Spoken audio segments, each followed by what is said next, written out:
Share ko lang para sa ihaw-ihaw lovers dyan.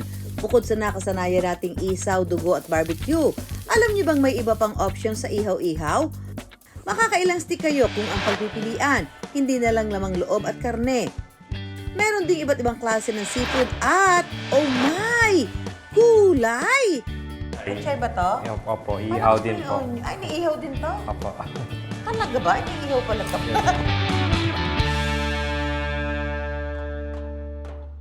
Kahit ano raw ang trip na ituhog at ihawin, pwede yan sa Chinese version ng street food na ihaw-ihaw.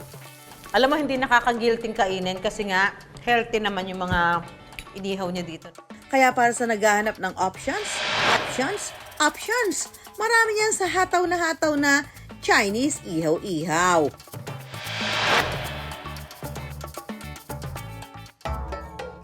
Kung ang Pilipinas may ihaw-ihaw, ang China may xiaokao.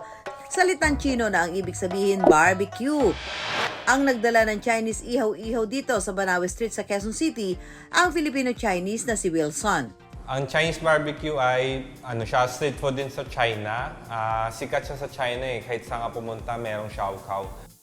Kumpara sa barbecue natin sa xiaokao, mas marami raw inilalagay na spices, kaya ang lasa legit na maanghang. Pero para maging swak pa rin sa panlasang Pinoy, binawasan ni Wilson ang anghang at nilagyan ng kaunting tamis ang kanyang Chinese ihaw-ihaw.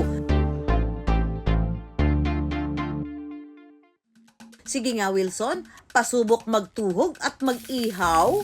Ano ba yung pagkakaiba ng Chinese barbecue doon sa alam naming barbecue?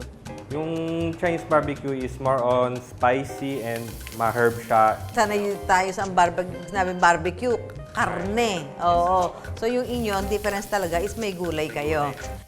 Una nating gagawin, beef enoki. So first po ma'am, ipatong nyo lang yung enoki Sa karne. gitna. Apo. Tapos kuha kayo ng stick. Stick. I-slide nyo pa ilalim ng karne. Karne. Tapos Karne talaga, sir. Karne. Kapag nakagawa na ng tatlo, tutuhugin na. i-press nyo lang po dito sa karne. Diinan, sa karne. Sa karne. Sa karne. Sa karne. Talagang letter mo, kay mo, talagang may pagkasosyal no? Beef enoki at chived. Sunod naman ang peas sprout. Ibabalot sa karne ng baka ang peas sprout. Yan. Yan. Uy, ba't maganda ang nga taba gawa nun nyo eh. sa'yo? Napasobra ng karne. Napasobra ka ng karne. Bakit pangit gawa mo? Kinakabahan po kasi ako. Mas galing pa gawa ko sa Oo iyo. nga po. Keep up naman, Wilson! Sabi sa akin, according, small, medium, large. Large Sa'yo, sa akin. puro large. XL. Ay, mas ako bibili, mas gusto ko yung gawa mo. Parang lugi yung bibili sa akin. Ang panghuling itutuhog, kuchay. Dito po sa dulo yung matigas na part. Ay, isa-isang ganun. Isa-isa. Tapos yun ang iihaw mo? Ba't mo pa iihaw? Di na yung laga na lang natin. Alam mo, trabaho nitong pinaggagawa mo. Dati ako dinamay mo dito eh. Agagupitin natin. Upitin nyo lang po yung Pinaka- dulo yung para matigas. pantay siya. Tapos walis na siya. Sumakses na tayo sa tuhugan, pwede nang mag-ihaw. Ang inihaw, papahira ng kanilang signature sauce sa kabubudbura ng sandamakmak na seasonings. Ang daming nilalagay. Yes po, ganun po talaga. Tapos, flip na natin ma'am. Lagyan ulit. Lagay ulit. Ah, matrabaho pala to. Kala mo naman kasimple-simple. Mas mabilis siya maluto, kailangan mabilis ka. Brush mo agad. Ah, So, bilisan natin. Dali. Maluluto na. Ano Wilson, pwede na ba ako sumideline? Sa nakasanayan nating isaw, dugo at barbecue, alam niyo bang may iba pang option sa ihaw-ihaw? Hindi na lang lamang loob at karne. Meron ding iba't ibang klase ng seafood at, oh my, gulay! Ang nagdala ng Chinese ihaw-ihaw dito sa Banawe Street sa Quezon City, ang Filipino-Chinese na si Wilson. May lahing Chinese pero dito na sa Pilipinas ipinanganak at lumaki si Wilson. mga pinsan ko, mahilig kami mag-inuman dun sa Binondo. May xiaokao dun na maliit lang, tago. Tapos napansin ko na puro Chinese umorder, puro Chinese kumakain. Kaya naisip ko na bakit hindi ko i-try sa Filipino market. So doon pumasok sa isip ko na gumawa ng xiaokao seasoning. Nung una, xiaocow seasoning lang ang ibinebenta ni Wilson. Binenta ko siya sa online. But then, ang hirap i-market kasi walang may alam ano to eh. Ano ba yung xiaocow? Ano ba tong seasoning na to? Paano gamitin? So sabi ng girlfriend ko, i-market ko daw sa bazaar. So gumawa ko ng sauce, yung basting ng barbecue ko. So 3 months ko siya ginawa everyday. Sa mga bazaar, nagsimula na rin siya magbenta ng mismong Chinese barbecue. Hit or miss daw ang mga bazaar na napagbebentahan niya. May mga lugar na mabenta at meron din namang inalat. Sa bawat bazaar, kumikita lang daw siya noon ng nasa 6,000 hanggang 10,000 pesos. Hanggang sa may nakapagsabi sa kanya ng bazaar sa Banawe. May lumapit sa akin na Chinese. Try ko daw, Chinese New Year, Banawe. Mag-bazaar, libre lang daw lahat. Tinanggap ko, libre, sayang. Tapos puro Filipino-Chinese pa nandito. 3 days ako sold out. No? Doon ko napansin na, oy, nandito yung market ko. Naniniwala si Wilson na nasa Banawe ang kanyang target market. Kaya lakas loob niyang sinubukan magtayo ng physical store roon. Dahil wala pa siyang sapat na pera, nangutang daw siya ng halos 700,000 pesos. First 3 months ko noon, talagang pagod ako kasi 5 lang kami noon. Ako yung taga-ihaw, ako rin nagsaserve, tapos ako rin namimili sa umaga. Tapos may taga-tuhog na ako noon para at least bawas na yung trabaho ko. Sobrang challenging siya kasi halos araw-araw wala akong tulog noon eh. Tapos hindi pa ako sanay mamalengke noon eh. 'Di ba? Kasi maarte pa, na may mga tumatalsik na mga kung ano-ano, hindi talaga sanay. Parang ang ako lang, sige na, okay lang.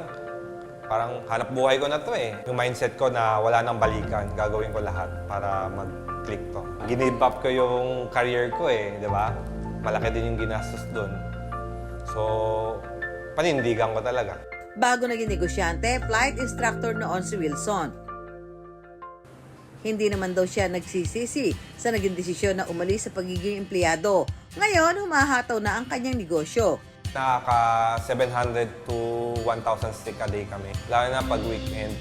Kung noon, 6,000 lang kada bazaar ang kinikita niya, ang benta niya ngayon, At least nakaka 6 digit naman kami so far every month. Mas may oras, mas nakakagalaw ako, at saka nasa akin yung desisyon kung paano ko palalakihin yung income ko.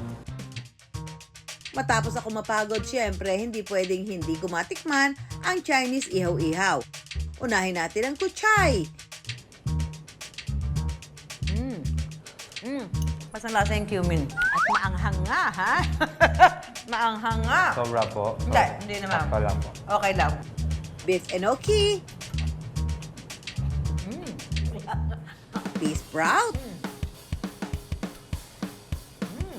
Hindi siya maalat, hindi siya matabang, medyo may anghang lang, tama lang ang lasa. Tama lang. Hindi pa tapos, titikman ko rin ang bell pepper, cucumber, grilled talong, at okra. Alam mo, hindi nakaka-guilting kainin kasi nga healthy naman yung mga inihaw niya dito. Masarap talaga yung secret sauce mo. Nagsisimula sa 30 pesos hanggang 170 pesos ang presyo kada stick ng mga ihaw-ihaw dito. Iba talaga yung lasa niya, yung pagka-marinate sa kanya, and even the seasoning, iba talaga yung lasa niya from others. Kakaiba kasi hindi siya yung typical na panglasa ng Pinoy na madalas masarsa, matamis. Dito, medyo sakto yung spice niya, yung blend ng spices. Sa mga gusto magnegosyo, hindi siya madali. Wala namang madali eh. Pero once na-overcome mo lahat ng problem dyan, sabi ko sa inyo, sobrang fulfilling. Hindi ba natin nakasanayan, pasok pa rin daw sa panlasang Pinoy ang Chinese ihaw-ihaw ni Wilson. Inalat man sa simula ang negosyo, huwag agad tatabangan at panghinaan ng loob. Basta maganda ang produkto at serbisyo, malalasap din ang tamis ng tagumpay.